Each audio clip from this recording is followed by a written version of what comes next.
All right, it's another Thursday night, and you are here with SK Barrett and Wes Hobrick and How's it Real going? Monsters. And man, do we have a show tonight. Oh, yeah, most definitely. People thought him as a gentle giant, but he was anything but. Yeah, Ed Kemper is, you know, I knew so little about this guy, and then I saw him, I mean, except by name, and saw him on Mindhunters. And then we scheduled him for this week and got to know him. And let me tell you, this guy is different from anybody else we've covered so far. And I anybody else wonder, and anybody else I think we have in mind to talk about. He is a definitely. different character. It just made me wonder. I wonder what the character study was like for Cameron Britton, who played him on Mindhunters. What it was like to get Oh into man. Ed's headspace like he did. But And oh my God, he played him to perfection. he really did, man. Yeah. An amazing, Uh, amazing show. yeah, absolutely. Um, so let's jump in here on and talk about ah, April 20th, 1973. Yeah. What happens? Absolutely horrible night for Ed when, really the pot boiled over, as they say. And it's a cliche, but he took a claw hammer to his mother, whom he lived with. Yeah. So he had been out, right? He had. He had been out for a while. Oh, it says he I was would. out at a party. Oh, I thought you meant out of his No, he'd been gone. institutionalization. He'd been gone for the evening, and he comes home and he goes in and sits on his mother's bed, and she's reading a book. And what does she say to him? Oh, so I suppose you want to stay up and talk. Something close to that. Yeah, and that was it. You know, It it's was all she wrote. that was it for her. I mean, that was really probably the last words she ever spoke. Oh yeah, most And definitely. I was just looking through here to see if we could get a idea into how many hammer blows they thought he delivered there. I um, didn't see a number though. So I honestly think that it has to be the most perfect example in everything that Kemper did of just pure murderous rage that came out. right. So I mean, you take her words completely out of context, out of without the burden of history, and they're innocuous, right? Hmm. There's nothing to these words. I mean, they're dismissive, right? Oh, absolutely. Uh, Which but is her nature, I think. but it's not until you understand what was behind those words. Um, Yeah. I mean, have you? I've had this experience. Maybe you've had this experience. There are some people in this world that just can get right under your skin in a flash, right? Oh, absolutely. They know what buttons to push with. They know what Those buttons to people push. too. Yeah. And they can just stab at those worst parts of you. Um, and let me tell you, parents know those places better than anybody because they installed them. Yeah. Oh yeah. They I don't know if we could really call it installed in so much as planted the seed and cultivated it, Well, yeah, especially but in her case. yeah, I mean, But they made those bad places in a lot of cases. So he takes hours later. It's like hours later. So he goes what up to his room and stews for hours, oh right? yeah. Yeah. The night of the murder.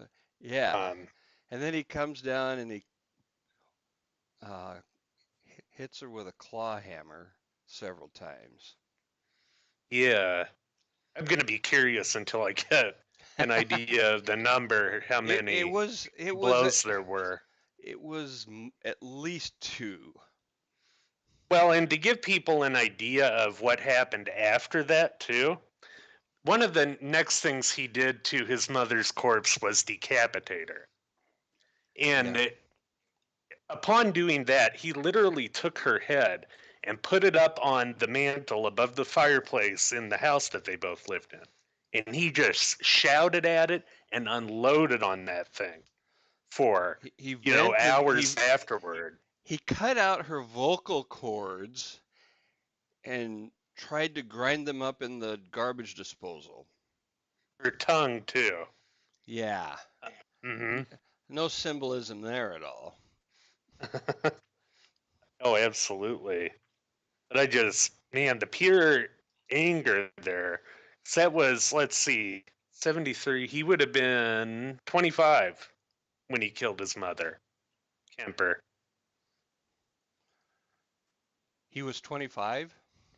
25. Yeah. If it was, yeah, because he was born in 48, 24, 25 when he did that.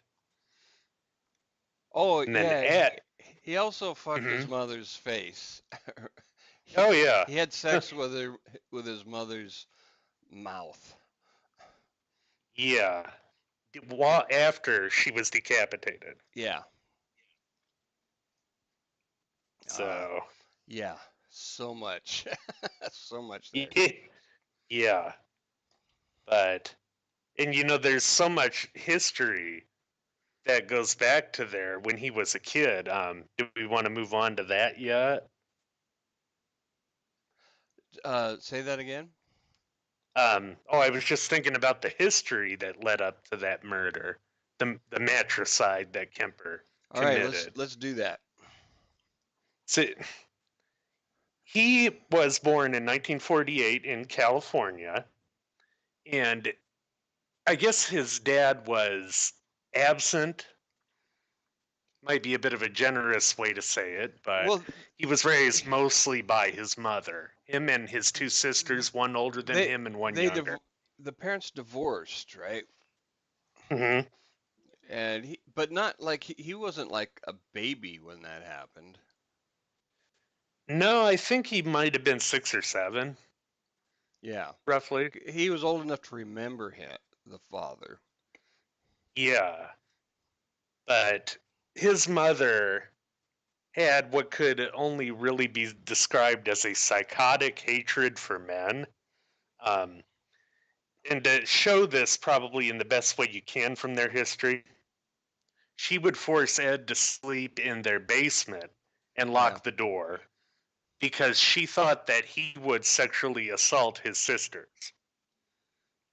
Yeah, when he's, you know, a child still. This is not Ye- Yeah, he's still a Yeah, child at this point. absolutely. And it grew from there.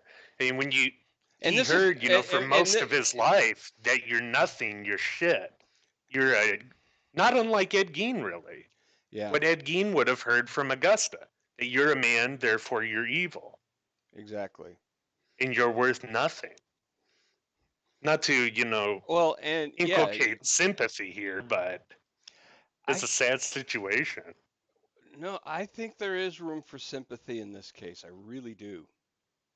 Um, because, you know, he didn't do anything to deserve this kind of treatment. Um, No, not at all. and and I think as we go through the show, we will see more and more evidence that uh, his acting out, um, he didn't.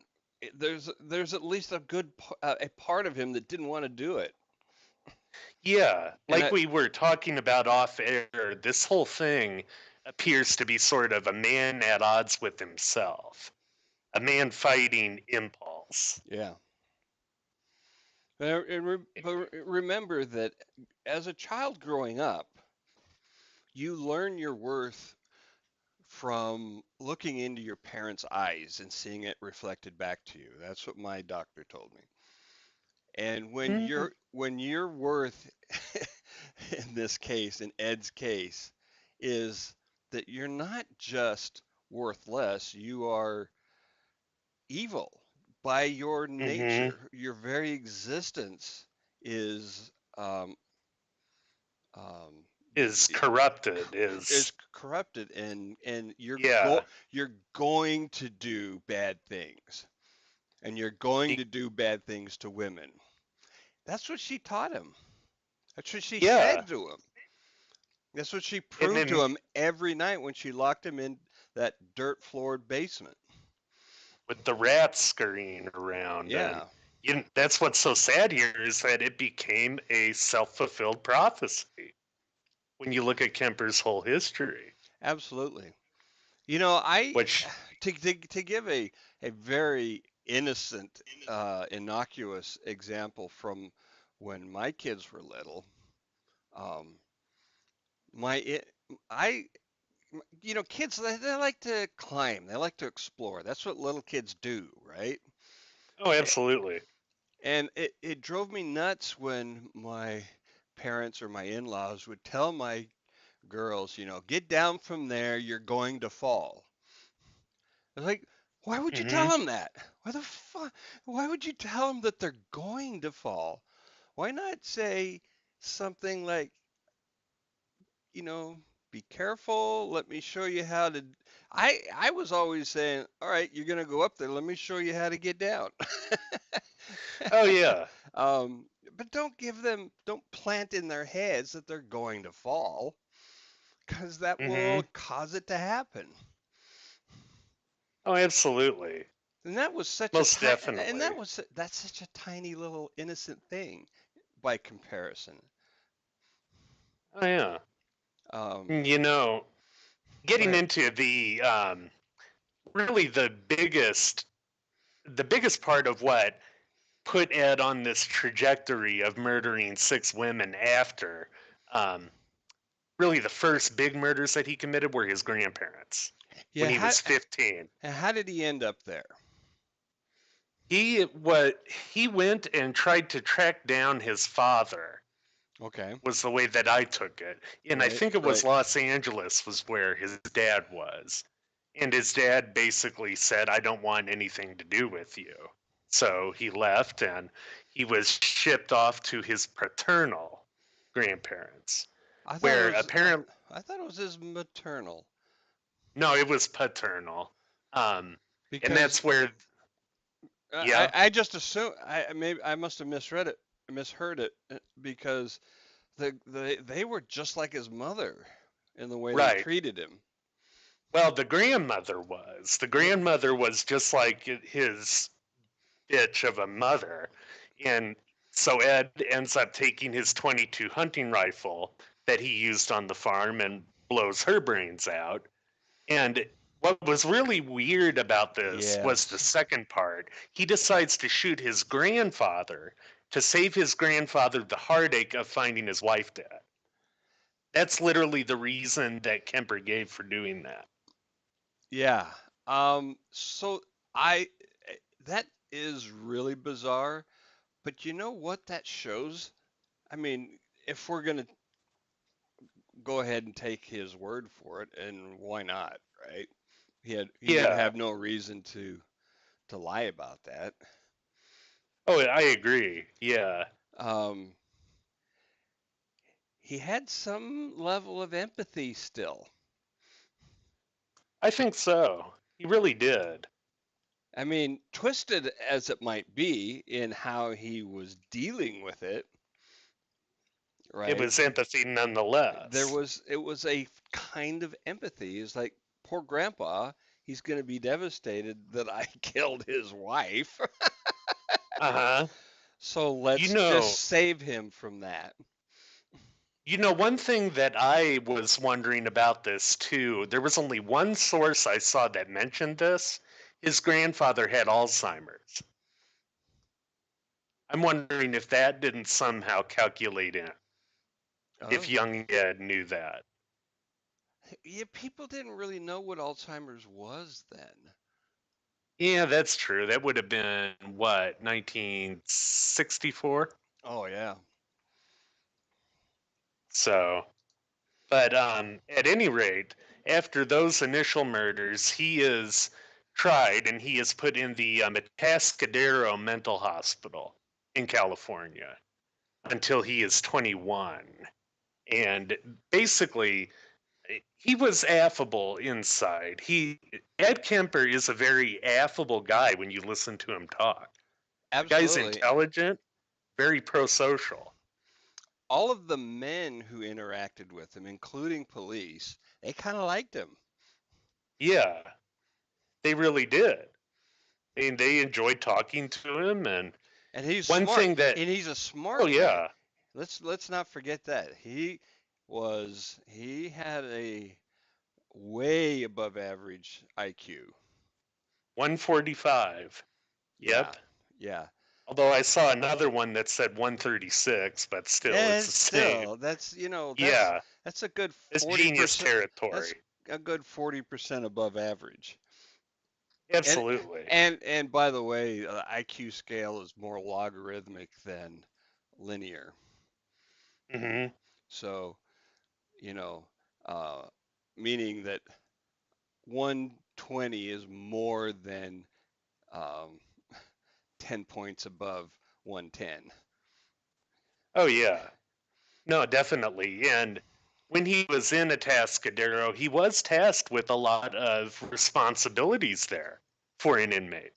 He helped the shrinks out, and this also gave him he became privy to a lot of the information on the other violent offenders who were in there, because Yeah, this is a he prison hospital basically.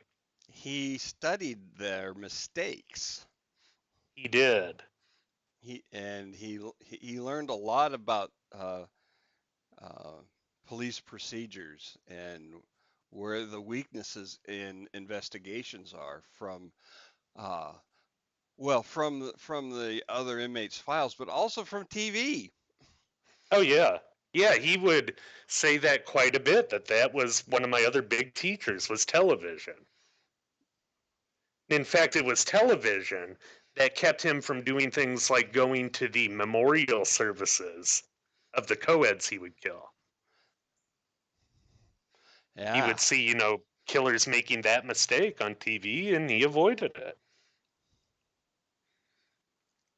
yeah. This guy,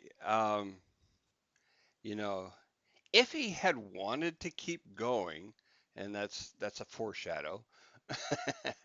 Yeah. If he had wanted to keep going, he could have gone on, who knows, decades.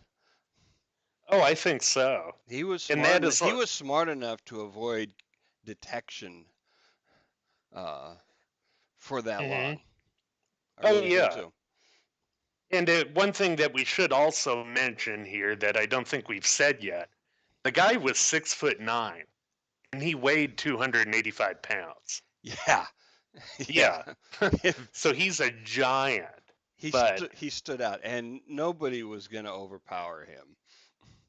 yeah. But he was, like we said again, very affable, very pro-social. He could talk and communicate Yeah. really well. There was one story of, I think it was his third victim, who he accidentally locked himself out of his car before he killed her, Yeah, and she was still in the front seat. He convinced her to open the door and let him back in. which was the last mistake she made. Yeah, yeah, but it shows Yeah, that he had that sociability. which was not the you get the impression when you see the interviews of him, it's not the fake charm of a Bundy. Yeah, It really seems much more genuine. I would absolutely agree. And I'm pulling up the parts of those interviews now while we're talking. There's a two-parter that's about 23 minutes total on YouTube. It's really good.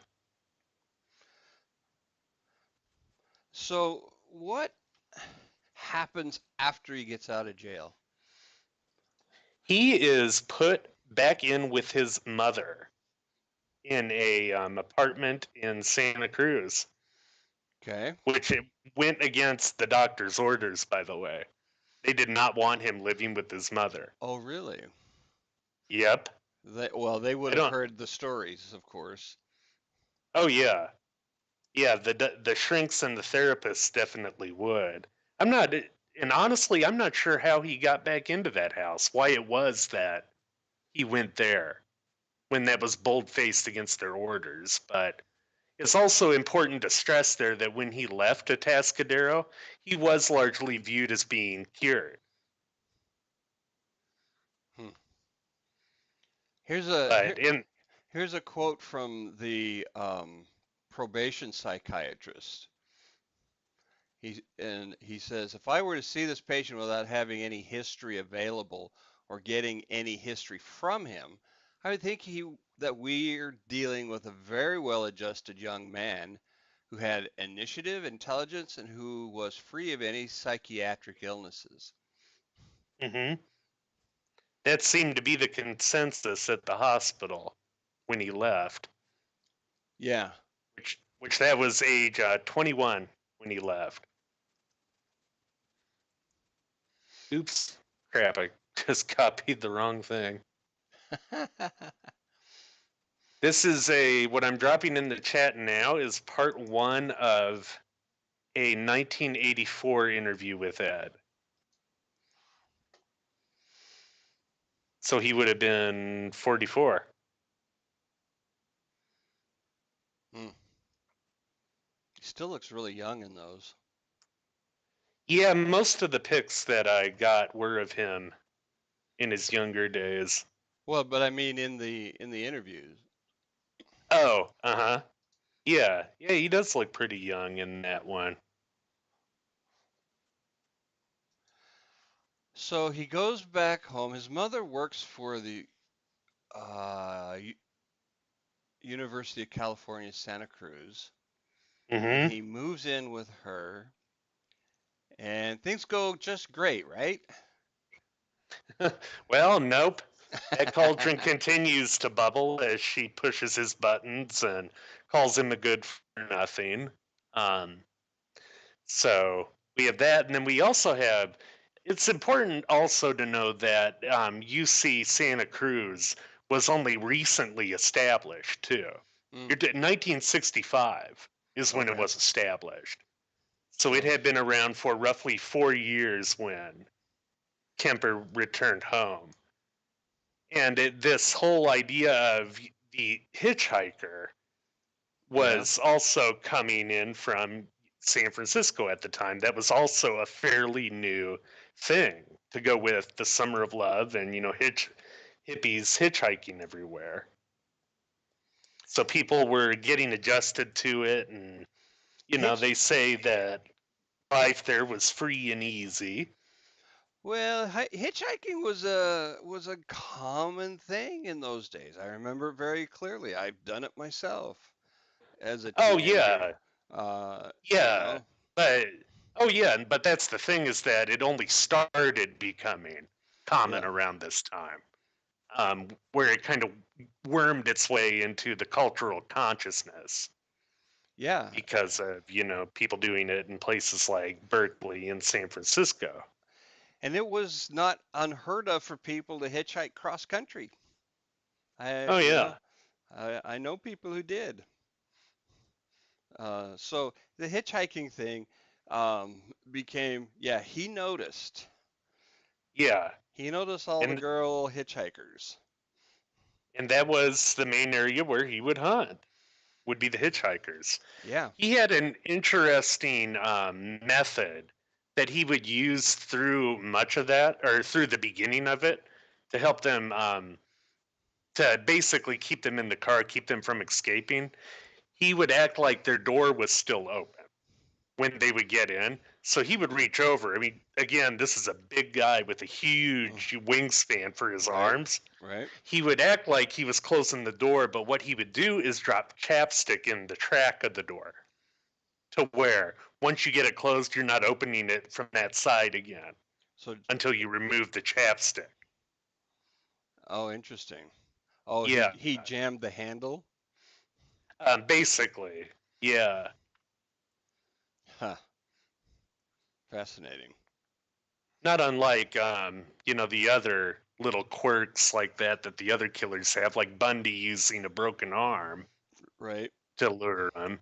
That was kind of Kemper's quirk, was the chapstick. So he starts targeting co-eds. I mean, and he spends a lot of time. He doesn't just jump right in and start kidnapping and killing. Mm-mm. This takes a No, he's while. methodical. It takes a Yeah. while. But why does he? Right? That's a important question. Oh yeah. I, when you look at it, and he would be very slow, very methodical in how he did it.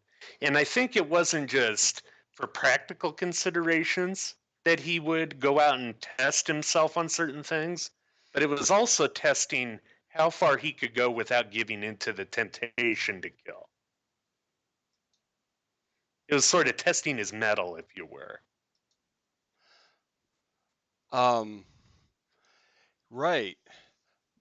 I kind of wanted to go into this quote that I just put up that I sent to you Oh earlier. yeah. Um, you know, among all of the environmental factors that are, plaguing this guy, Hmm. um, I think um, this is another important one, and that he was able to recognize. He couldn't talk to girls. For as sociable and everything that he was, he didn't know how to talk to girls. Now, granted, who does? Yeah, if you have the answer there, you could become a millionaire many times over, I'm sure.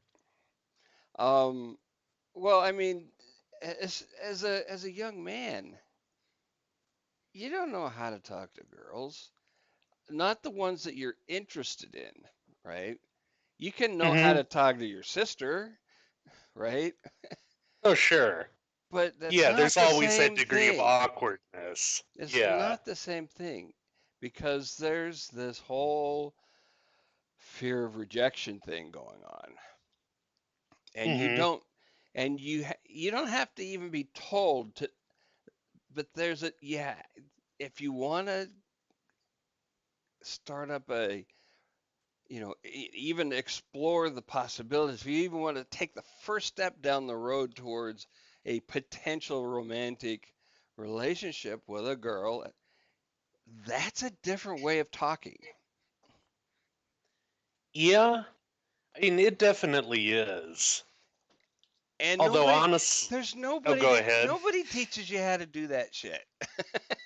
Yeah, a There's lot of bullshit artists try uh, to, but yeah. right, Yeah, right. There's nobody sits down. There's not a manual for it. Yeah. and there's yeah, there's a lot of urban legends. There's a lot of bullshit. There's a lot of you know uh, uh, things that people believe that just aren't so. Oh, sure. Yeah. And Although, it's scary as uh-huh. fuck, right? Oh, yeah. I mean, there's always that degree of awkwardness there when you do have, those romantic feelings. But with this quote, one thing that I was wondering about was whether it was his actual abilities there or his perception of his abilities. Just it doesn't matter. It could. Um, What when you have it, my point being that if he it doesn't matter if he actually had those skills if he didn't know that he did. well, that's true, definitely. But you also look at it like again, we're talking about a huge guy, 6'9", 285, Hmm. and he had no problems getting these women into his car, for Right, one. right. Um, but I don't know. I just think that when you have that influence at home that is telling you ad nauseum that you are nothing, you're dirt, you're shit, and Yeah, that just becomes this dialogue. And right. I hate to pin it on low self-esteem, but it's kind of the case with Well, something like that. yeah, yeah, absolutely. Um, because he's going to, as much as he wants to have a normal relationship, and some of the people who studied him have said that absent this, absolutely The, monstrous mother, he hmm probably would have had a normal life. Yeah. But he could never go into a conversation with a girl that he was interested in without hearing those voices, the voice of his mother telling him that he's an awful person and he's going to hurt her. Oh, absolutely. Not And it, maybe, not maybe, going to. That he's so bad he had to be locked in the basement to protect his sisters. yeah, yeah, and So, that feedback, it created, like we said, a self-fulfilling prophecy. absolutely.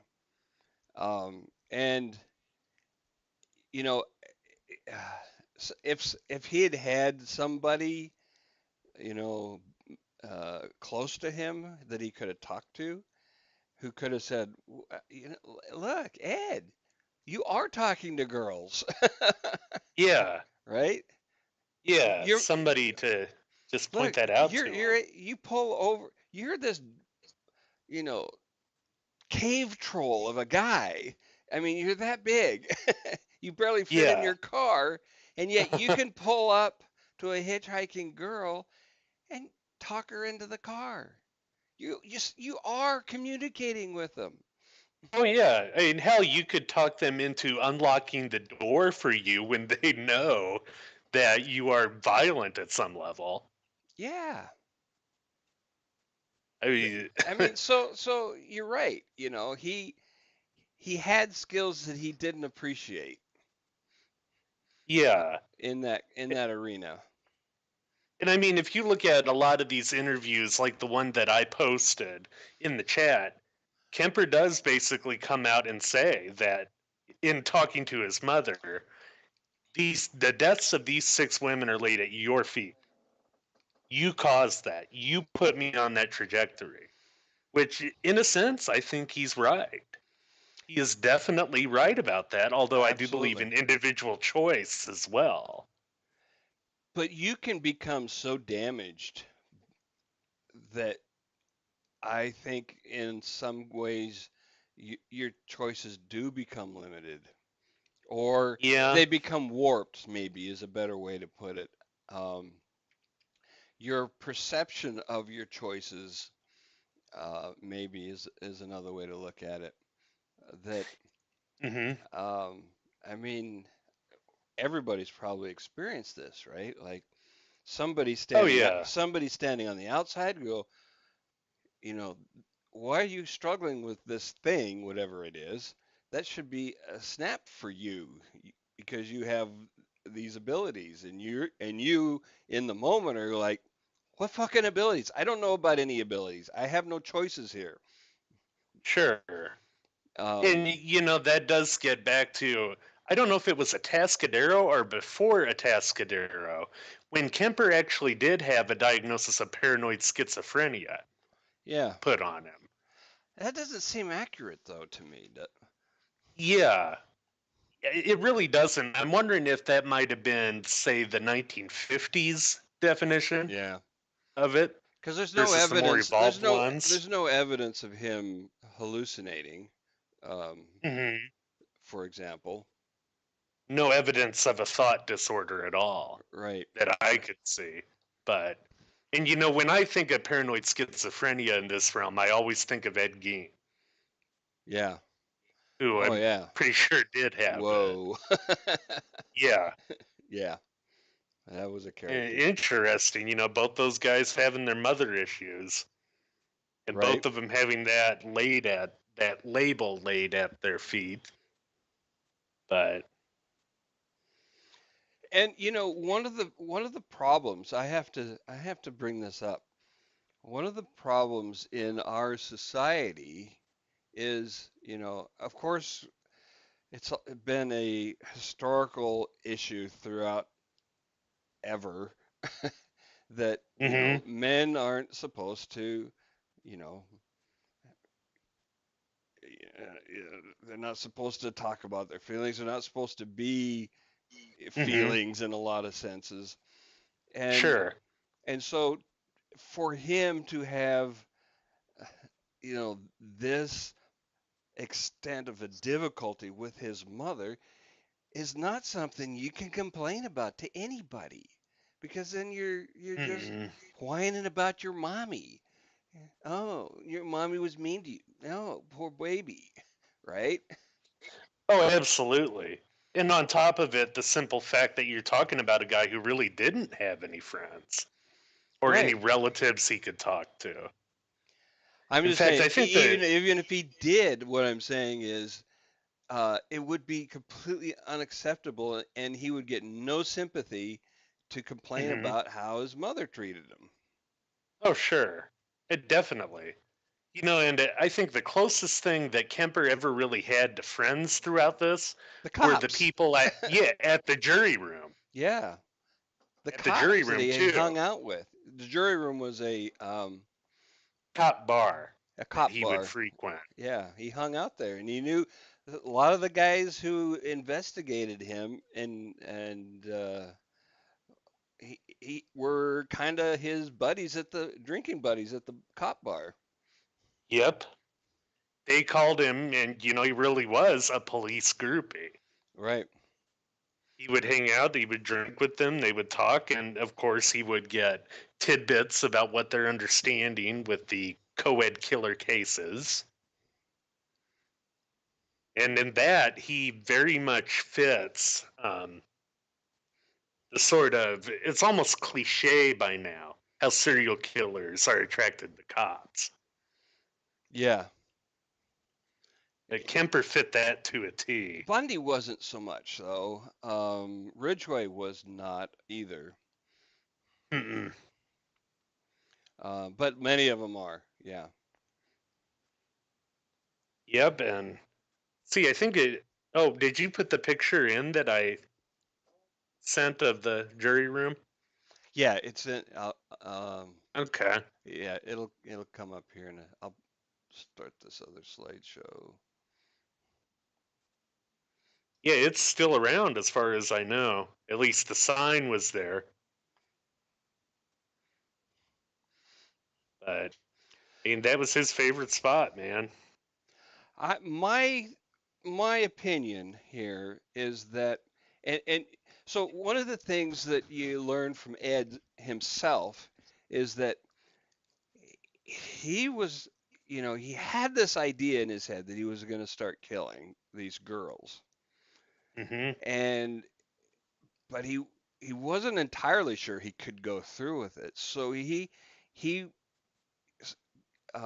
would escalate gradually his own steps towards that first kill of the Hmm. girls by, like he would start off by just picking up a hitchhiker and driving her somewhere, and then like then he would like put a gun in the car and Hmm. but still deliver her safely, and he would just do these baby steps towards taking that first kill, and he Until took he felt confident. Yeah. right, right, and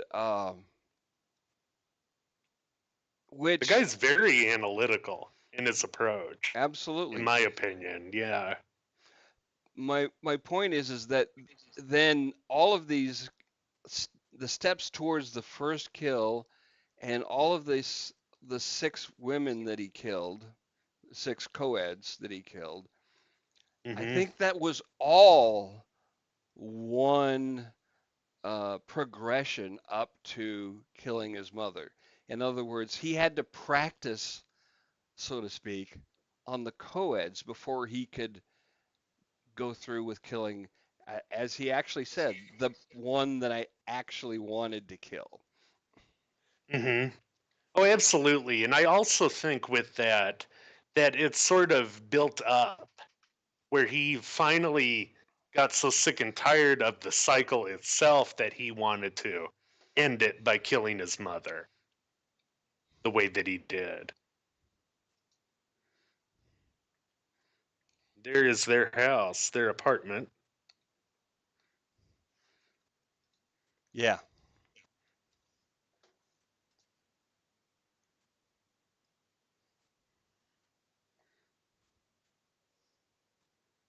And then after he killed his mother in there, he also killed her friend.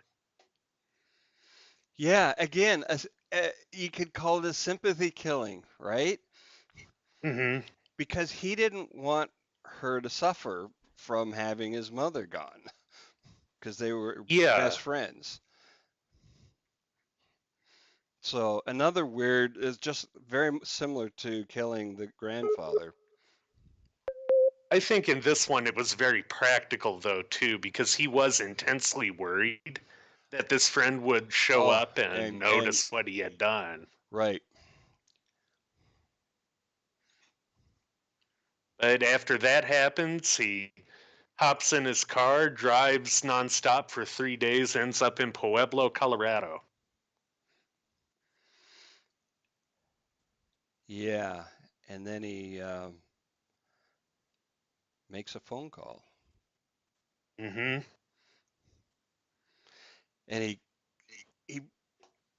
basically turns himself in at that point, right? Yep. He admits to the killing of his mom and her friend, and then gradually, as the cops keep him on the phone, he admits to what he did to the co-eds. And how did they take him in? Because he was, several states away. That's a honestly a good question. I'm not sure if I saw that part in the research I did. Did they say, "Wait there, we're coming to get you"? It's a really good question. I'm gonna have to look that up while we are on here. One of the thing that we were have been talking about offline before the show is we can't think of another example of a serial killer who quit and turned Who themselves in. Right, who actively fought even to make sure that their cycle would stop Yeah. in the There, way that Kemper did. there was a case. I think it was right before he killed his mother, where he was like trying to stop, and he ended up picking up these two hitchhikers, and they wanted to go this one direction, and he was like, "Oh no, I can't go that way because that will, get me going into that pattern." And he Hmm. and he actually took them to a different way and took them to campus instead of away from campus so that he wouldn't kill him. Yep, that was another way he tried to stop. Oh no, I guess he did literally just turn himself in. Oh, he went to the police station? At first, no one believes him when he's on the call confessing. Okay. Um, on friendly terms with the cops. Da da da da da. He sits patiently by the phone until one of them decides to come out and arrest him. Dang. Wow. That is crimeinvestigation.co.uk. I'll share the source. And that is, I believe, his third victim, who was a 15-year-old ballet prodigy who was trying to get to San Francisco. Oh, so she wasn't even a student. No, no, she wasn't. And I think she was probably the youngest victim. Yeah. Well, yeah, I think would think so.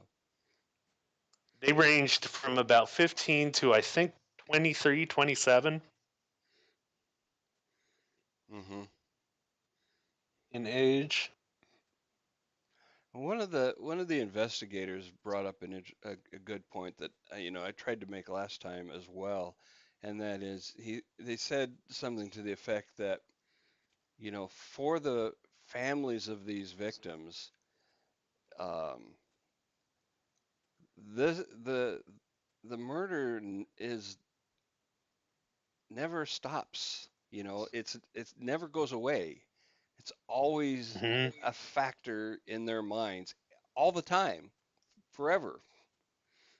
They never stop Oh, being affected by it. absolutely. I mean, it's so true. Another interesting story that I don't think we had shared yet with him. This was after Ed's arrest when he was incarcerated. Yeah. His therapist from Atascadero came out to see him in, the maximum security prison. I think was it San Quentin he was incarcerated in? Might have A- been. After the conviction or before trial? I think it was after. Okay. But at any rate, it was his second time, being put away for murder in some form. His therapist from Atascadero pays him a visit, and somehow they get on the topic of the therapist's neck. I guess he's under a lot of stress, understandably, Yeah. and it was hurting. He probably needed a chiropractic adjustment. Right. And Kemper is hearing him, and Kemper says, "Well, I know a lot about anatomy. Why don't you let me try?" God, I can just hear that actor saying that, right? Yeah, yeah. And so he gets up and he puts his hands on the therapist's neck and massages it for about 5 minutes, and it helped. Uh, And Jesus. this, yeah, Jesus yeah, Christ. Man, this oh my ther- God. I don't think that's I could another do thing to that. emphasize. I don't think I could None, do I couldn't either. that. I could talk to the guy, but no way. No, you're not putting your You're hand gonna on my neck. stand behind me and put your hands on my neck, and you're like twice my size. Yeah, yeah, Nah, you're almost 7 feet tall and damn near 300 pounds. and no. But And it's another thing that speaks to his affability there. The therapist never felt like his life was threatened. He never felt panic, and well, neither did any of the other investigators he who was questioned also him. also male though, right? It's true. I mean, maybe that's how it fit into everything, but I think beyond that, it was how affable he was Yeah. that put their fears to rest so much that, again, he could massage his neck. when the guy is big enough, he probably could have snapped it with one motion. Right. And, what would it cost him? I mean, he's already never getting out of prison. Yeah. So Well, yeah, there's no downside to Ed. yeah. And in fact, he tried to, when he was convicted of the co-ed slayings, he tried to have the state execute him. Really? He pushed for his own execution. But that was around the same time that they stopped capital punishment in California. So Oh, they said, okay. no, you're getting life. Interesting. You don't often get requests for that treatment. Yep. Well, was that Ridgway who wanted firing squad? Or did he want hanging? Well, that wouldn't have been an option for Ridgway, any of it, because we didn't have the death penalty when he was caught. So wasn't he known for making that request, though? Um, Maybe it was a different killer. I it thought it must have was been Ridgway. it must have been somebody else, and because I'm pretty sure the death penalty was gone by the time he was caught. Oh yeah, because he didn't get caught for a long time. I mean, Uh-huh. he started in the 70s or in 80s, um, but he wasn't caught till like 2001. Yep.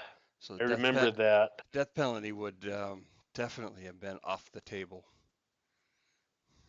RC says, sorry, the mental image of someone getting a neck massage from Ed Kemper breaks my brain. It kind Yeah, of breaks well, ours too. it really does. But yeah, it happened, man. It just wow. On the other hand, you kind of are like, do I dare say no? Yeah, So there's that yeah. side of it too. You're like, which is going to be worse, saying yes or saying no? It's true.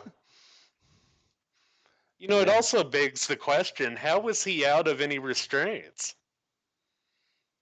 Um, I mean, may, you're talking about a guy sitting, I'm assuming in maximum lockup. right. Well, He would have to have been out of cuffs. this was a psychiatrist who had history with him, so Yeah, that's true. Maybe that was he part of might their have felt protocol. comfortable be having him out of cuffs. Yeah. Yep. And Yeah, and Kelly said, oh, go ahead. no, you. What did Kelly say? Also interesting how demonized stepmothers were in old fairy tales. Yeah, when it's the real mothers who cause so much havoc with the serials. Yeah. Well, not just cereals. Oh, yeah, that's true. Yeah. Yeah, I'm not sure that Mama Kemper was worse than Mama Geen, but she sounds like she was up there. I would. Uh, the thing that might separate. Yeah. Very. They're definitely in the same neighborhood. But Hmm. Ed Gein didn't have the same mental capacity as Kemper, and that might have Hmm. been what um, separated those two. How those two turned out. Oh, absolutely. Yeah. You I mean, know. Geen was more than a little slow, Yeah, although their mothers were pretty close, pretty similar. and as heinous as Kemper was, he decapitated all of his victims except his He did. grandparents, I think. Um, Hmm. and it is he was still pretty damn introspective for a serial killer, Yeah, he definitely was. He wasn't glib, like you said, and he wasn't glib like a Bundy. right? And he had enough self-awareness that he really tried to stop, and he wanted to stop. He just had to deal with that one voice vice that started it Hmm. all. Kelly wants to know if these killers are generally above average intelligence. I think they're I don't know all if I'd over. I think they're say. all over the spectrum, really. Yeah, that's what I was thinking. There It are, would be hard to say it breaks down half half. yeah. You have Kemper and Bundy on the one end, but Hmm. Ridgway was definitely below average. He had, Yeah. and Geen was way below average. Oh yeah. Absolutely. And then thinking of ones like, let's say, BTK, I would put him more in the middle. Yeah, pretty average guy. Yeah. Um, and then you have uh, Holmes, H. Holmes, who was what some kind of doctor, right? Oh yeah. Yeah, he was very analytical too in how he approached things. And he was analytical almost more in the ways that the Nazis were analytical in how they killed people. Yeah, So I mean with Holmes you're talking about a guy who literally built a I built. castle Yeah, geared to that. exactly. But yeah, and RC says Mama Kemper and Mama Geen are probably sharing tea in the same corner of hell. And they don't even need a burner to heat the kettle over. Amen to that. You can hope. Yeah, Yep. I think they they give certainly Satan a deserve run that. for his money. They certainly deserve that. Um, so, which brings up another question, you know. So, I have had people who have talked about mothers who, and I'm just let's just stick with mothers, just because it's the topic, but it could apply to parents in general, okay? But who try to, what should we say, minimize or justify shitty behavior from parents by saying, oh, they did the best they could. Hmm. And they're, and I don't know how to respond to that. On the one hand, maybe they did, or did they? Did they, or didn't they? How do you know? you know, did they know any better? Obviously, they had their own demons, right? Yeah. Oh, absolutely. My personal opinion, and you don't know, did she have mental illness? Is that why her husband left her? Because she had her own mental illness issues? Um, Hmm. I guess my personal opinion falls on what did you do about it? Yeah. Yeah, you it's know, the did actions that matter. did you recognize that you're not being a good person and try to do something about it, or you just go with it? Yeah. And it's a great point. I think, you know, if you, eh, eh, it's kind of like somebody who's struggling, say, financially, for example. Are they, if they come to you for help, are they just kicking back, waiting for handouts, or are they really digging in and trying to do some stuff on their own? And it makes a Yeah. lot of difference on how much you want to, you know, get behind them and help them out, right? Oh, definitely. I kind of see parenting that way, right? You can't give them a pass if they're not doing anything to fix their own shit Yeah. and Yeah, you try got and, to and see try to some be better, initiative. right? They got to be trying to do better. They have to Hmm. have some acknowledgement that, you know, yeah, I may not be a great parent, but I'm trying to figure it out. Hmm. But you don't see that from the Eds, mothers. No, no, and not even from Augusta Gein. Yeah, You I know, I meant think about both of the them. big Both of them. Yeah. I think about the big difference between those two women was Augusta's hyper religiosity. Nowhere did I see any indications of Mama Kemper being religious, Right. and that her hatred of men was motivated by religiosity like Augusta's was. Yeah. Yeah. Mama Kemper, she was just mean, and Yeah, she just hated men, yep, just through and through. essentially. But man, So, uh, is Kemper still alive? I think so. I have to take another look, but I'm pretty sure he is incarcerated somewhere. Um, I don't see a death date. yeah, yeah, he's still alive. Wow. Wonder if he saw his He's show 71. on Mindhunters. That'd be interesting. See who. Yeah, I wonder what he thinks of that portrayal. Of course, it could be that Cameron Britton went and spoke to him Could be. to Why him wouldn't you? studying the role. Oh, exactly. And especially a guy like Kemper who likes to talk. Absolutely. Then you could just sit there and mimic him right there with like being in a mirror, right? Oh yeah. You know, and it's interesting in doing the research on Kemper. A lot of what we came across, what I came across, was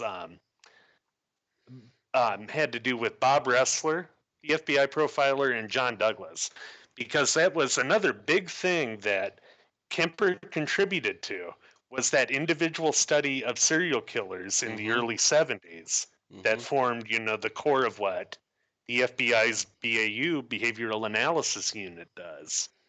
Um, Right. but yeah, I mean, both of Yeah. those guys. A lot of the people that they wanted to talk to wouldn't talk to him. Yeah.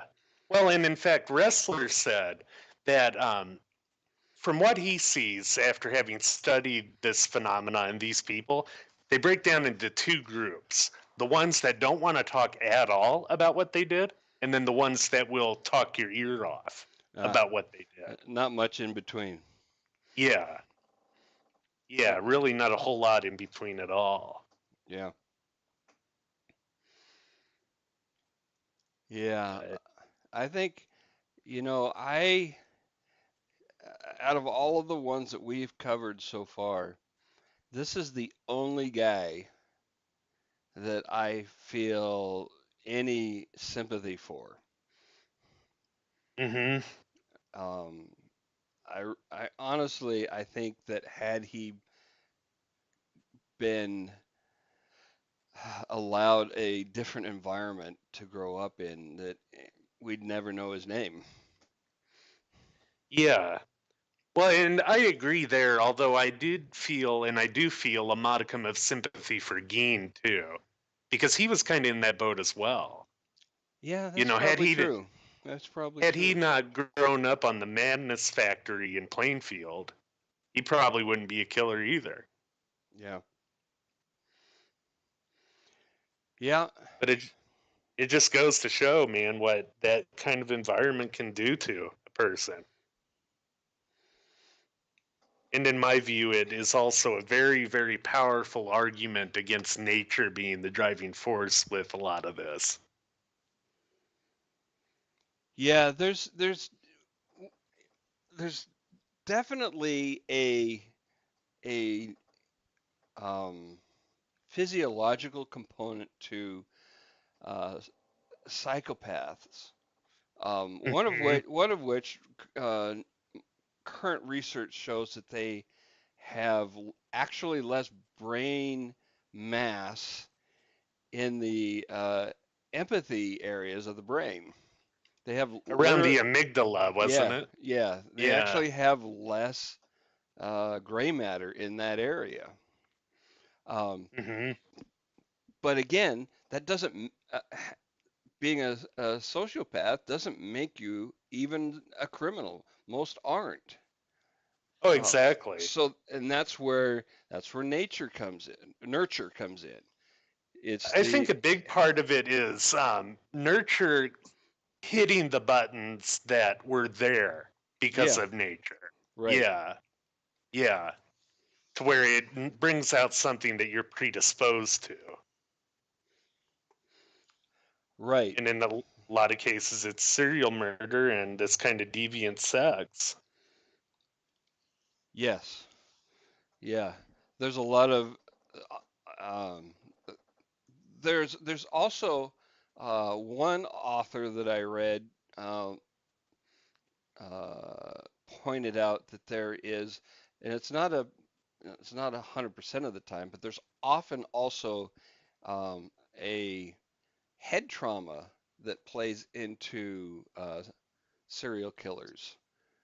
Um, Oh, really? yeah, they don't know what that means. It's just a data point that seems to pop out. Um, Hmm. there's Needs more also, study. yeah, they don't know what factor that plays. It's just like they don't know if there's any, if it has a causality at all, but it's definitely a correlation. Hmm.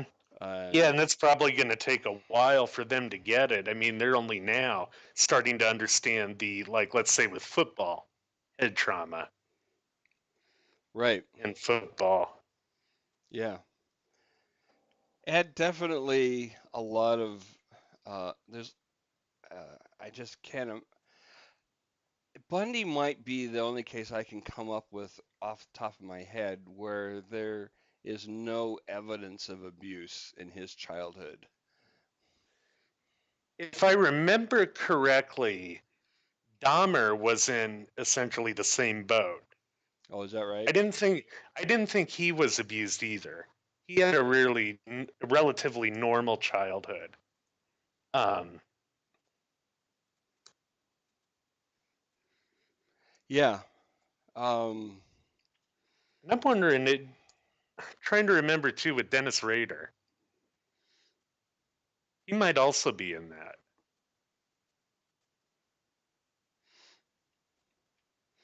could be, could be.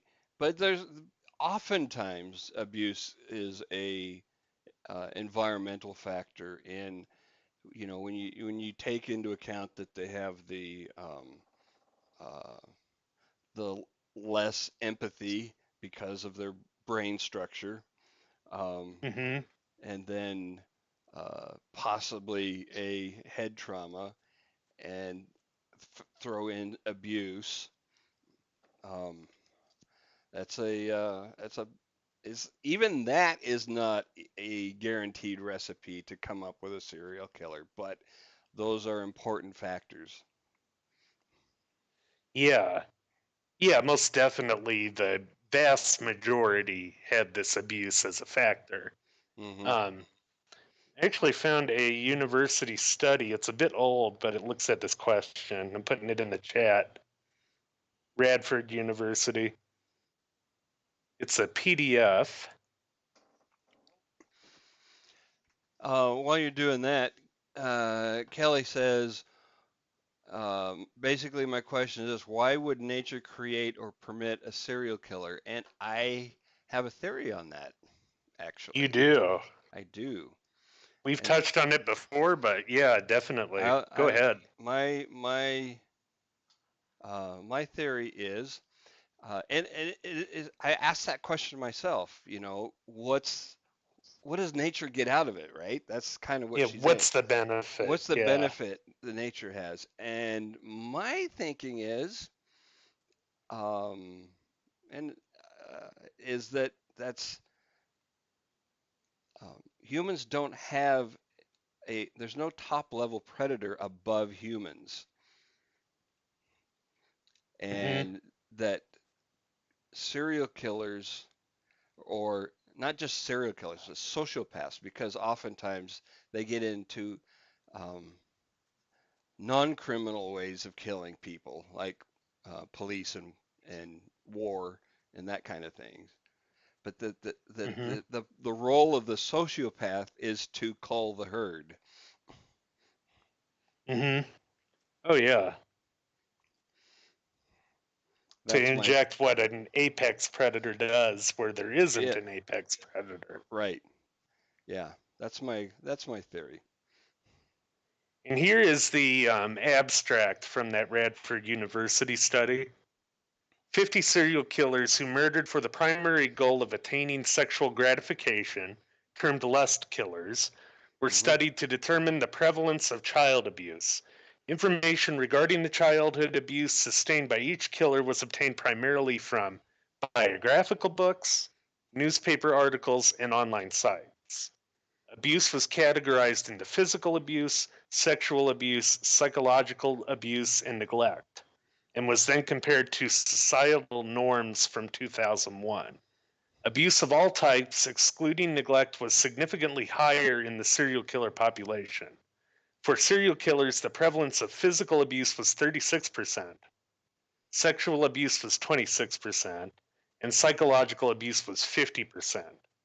Neglect was equally prevalent in the serial killer, 18%, and societal norm populations. Hmm. And it's the abstract anyway.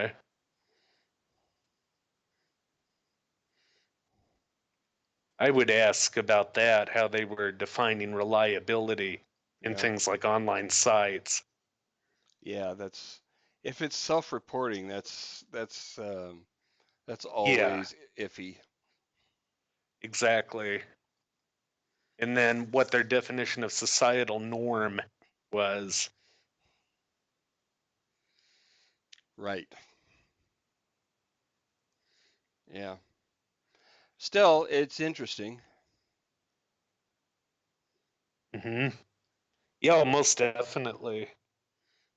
And it's a question that honestly I don't know if it'll ever be solved. Nah, I The don't know. nature nurture one.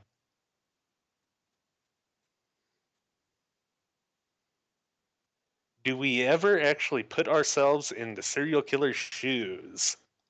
Imagine what it's like in their brains. Well, Have here's you the done that? Have you done that with Henry VIII, Kelly? probably. See, JTR or maybe Madame LaLaurie? the problem with that is that you can't understand the experience of somebody who is essentially missing a part of the brain that you have. Hmm. You can't You can never imagine. get a good proxy for that. Right, Yeah. right. Um, Sociopaths, make up the vast majority of serial killers, um, they, they lack empathy. That's a known thing. You can't really emulate that in your Hmm.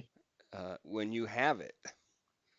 Yeah, you can't emulate it the way that they can emulate emotions they don't feel. Right. Hmm. Um, I hear people all the time say, "I don't understand how somebody could do that," and my reaction is, "Exactly. You cannot. Be glad of that. Hmm. Yeah. You're not Yeah, supposed. definitely. You don't want to be able to understand that." Because They if have you can, you have a big problem yourself. right. Um, it's you can't just um, as a writer, if I was going to try to do that, um, I guess the best way I could, um, you know, play a mind game to try to imagine what that experience would be to put that character, imagine that you're the only human being in the world. everybody else's Hmm. machines.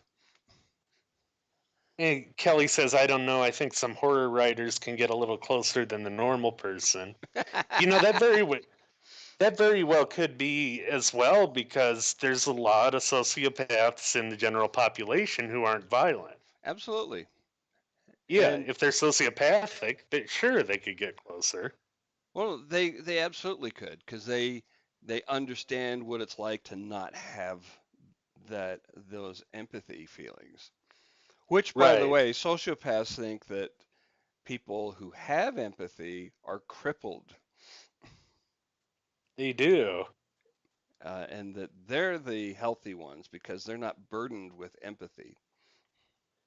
You sure you're not one of those sociopaths, Kelly? She says there's something a little wrong with our brains, and she actually said that before you said what you said there about it being a handicap. You know, it's possible that people like horror writers. There's a couple of different ways you could look at it. One is that horror writers just have a you know a more active than average imagination. That's not a stretch at all to imagine that. Um, the other thing is that Hmm. you know the the the range of gray matter from highly empathetic to zero empathy. There's probably a lot of you know variation there, and Hmm. there's definitely going to be some people who have enough empathy to not be a sociopath, but not tons, Yeah. right? Yeah, there's going to be a bell curve like that for most anything else. Absolutely. And that would mean, Um,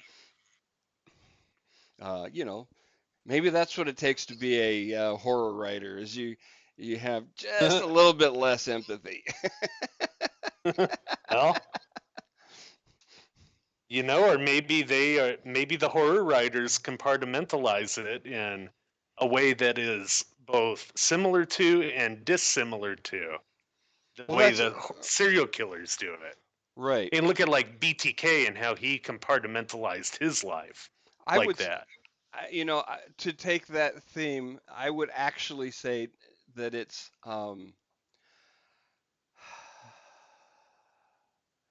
not not so much compartmentalized, but I would say that the horror writers are much more capable of distinguishing fiction from reality. Yeah, very true. Which Kelly also says they may have the urges, but also understand the consequences more clearly. Right. I think these killers understand the consequences pretty clearly, but they honestly just don't care a lot of the time. Because, yeah, sociopathy is correlated with risk taking behavior. And it's not a deficit in their intelligence that makes them take risks because they get the consequences. To themselves, right? And Yeah, and it's a very self-centered view of the consequences. They absolutely don't give a shit about the consequences to their victims or their right. families or society in general. They only care about getting caught Yeah, and yeah, and and how that will affect their. which is the way that I took consequences when she said it. Yeah. Yeah, the consequences to them. Because it would be a grave mistake to assume that these killers as a phenomenon are low intelligence. Right. Because as we've established, I think pretty well, they are not all relegated to that side of the curve. Mhm. And indeed, as has been a running theme with this show, you often can't tell who the hell they are. Absolutely true.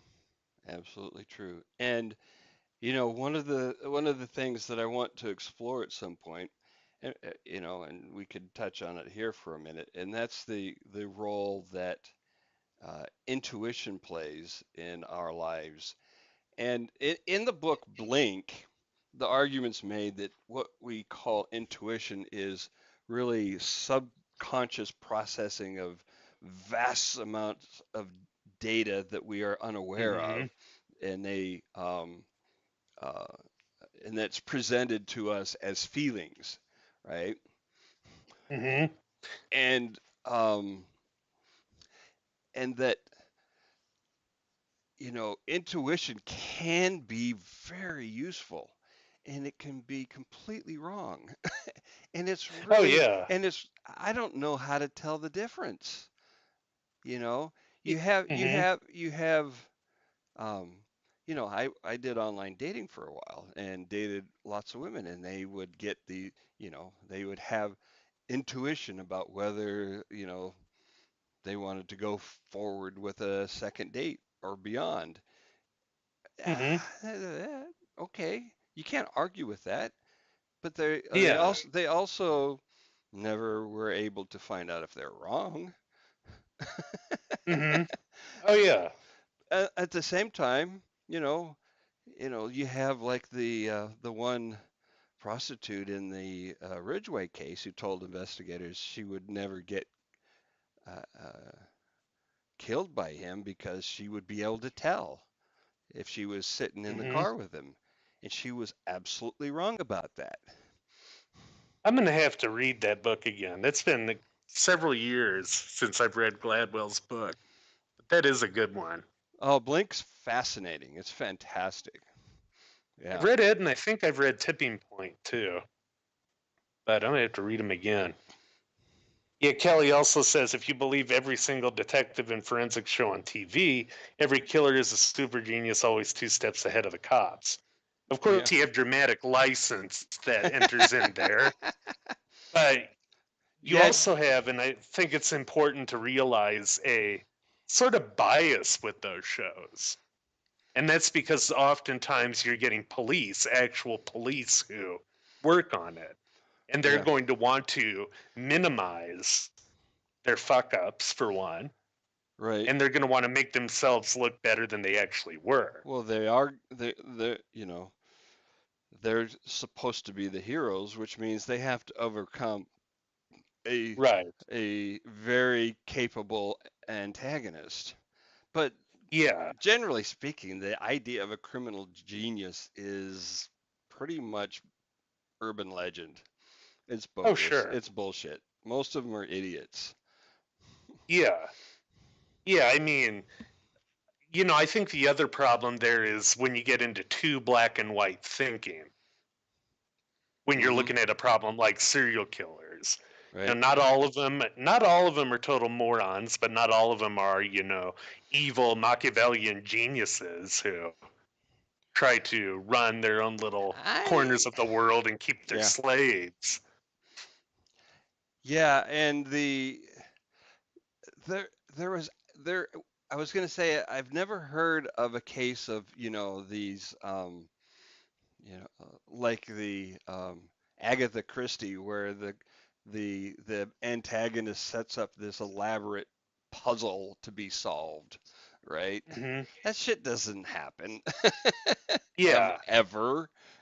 yeah, yeah. There you have a fine example of dramatic license. Right. So I was thinking with those TV shows, not just fiction ones like Law and Order, but also nonfiction, like you could watch on, let's say, HLN or Investigative Discovery. Hmm. With a lot of those, you kind of get that bias toward making the investigators look good. Oh, absolutely. And the problem is that, I've talked about this before. There's a really good TED Talk, and I have had trouble relocating it since I first saw it, where it talks Uh, about these different mentalities uh, between a soldier and a scout, hmm.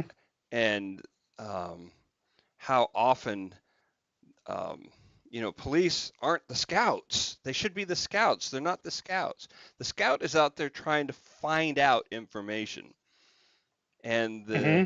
the soldier is out there to, carry out orders. Yeah. Um, I was just searching while we're talking.